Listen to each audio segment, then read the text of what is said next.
একদিন দাঁড়াই থেকে বাগান থেকে গেছে, ওই দিন আমার কাছে খুব কষ্ট লাগছিল যে আজকে প্রধানমন্ত্রী পুতে আমার বাগানতে দাঁড়ায় গেছে, বসতে দিতে পারি না। তারেক রহমানের জন্য এক কৃষক বানিয়েছেন কোটি টাকার রাজকীয় চেয়ার। সফল খেজুর চাষী কৃষক আব্দুল মোতালেব বছরে আয় করেন 50 লাখ টাকার বেশি। আর সেই সাফল্যের প্রতীক হিসাবেই বানিয়েছেন দুটি চেয়ার, একটি তারেক রহমানের জন্য, অন্যটি তার কৃষির আইডল শাইখ সিরাজের জন্য।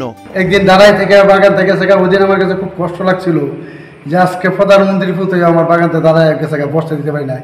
যদি আল্লাহ আমার সুদিন ঘুরে দেয় তাহলে আমি এমনভাবে একটা রাজ সিংহাসন সাজায় বসাবো তারা যে সারা বিশ্বের মধ্যে দেয় যে প্রধানমন্ত্রী কিভাবে চেয়ারে বসে। ময়মনসিংহের ভালুকার পাড়াগাঁও গ্রামের কৃষক আব্দুল মোতালেবের বাড়িতে গিয়ে দেখা যায় দীর্ঘদিন ধরে বানানো দুটি চেয়ার সামনাসামনি রাখা। একটি চেয়ার বড়, অন্যটি তুলনামূলক একটু ছোট। বড় চেয়ারটি একটু বেশি আকর্ষণীয়, সঙ্গে রাখা আছে দুটি কাঠের পাখা, পাশে রয়েছে একটি খাট, চেয়ার ও দুটি ডাইনিং টেবিল।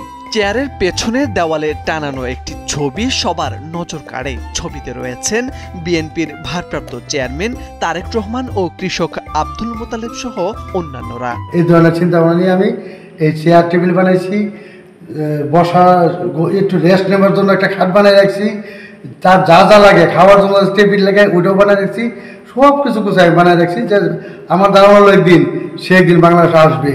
জানা গেছে 2001 সাল থেকে বাড়ির আঙিনায় সৌদির খেজুর চাষ করেন আব্দুল মোতালেব। বাগানে ছিল অগণিত খেজুর গাছ।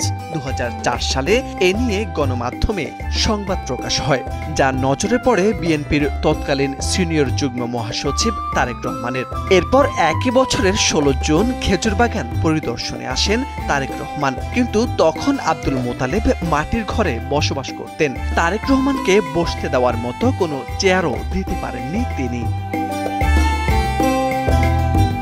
সেদিনই মনে মনে প্রতিজ্ঞা করেছিলেন খেজুর বাগান করে সফল হতে পারলে তারেক রহমানের জন্য দেশের সবচেয়ে আকর্ষণীয় চেয়ারটি বানাবেন। ধীরে ধীরে সফলতা ধরা দেয়। খেজুর আর চারা বিক্রি করে কিনেছেন জমি, নির্মাণ করেছেন দোতলা দৃষ্টিনন্দন এক বাড়ি, বছরে আয় করছেন 50 লাখ টাকার বেশি।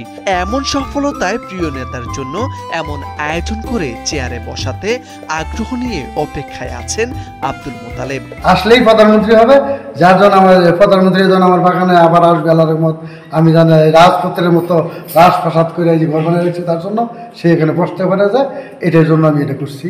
আমার জীবনের আয় ব্যয় যা আছে সব এই বাগানে আছে, এখানে আছে। এছাড়াও একটি চেয়ার বানানো হয়েছে কৃষি উন্নয়ন ও গণমাধ্যম ব্যক্তিত্ব চ্যানেল আইয়ের বার্তা প্রধান শাইখ সিরাজের জন্য।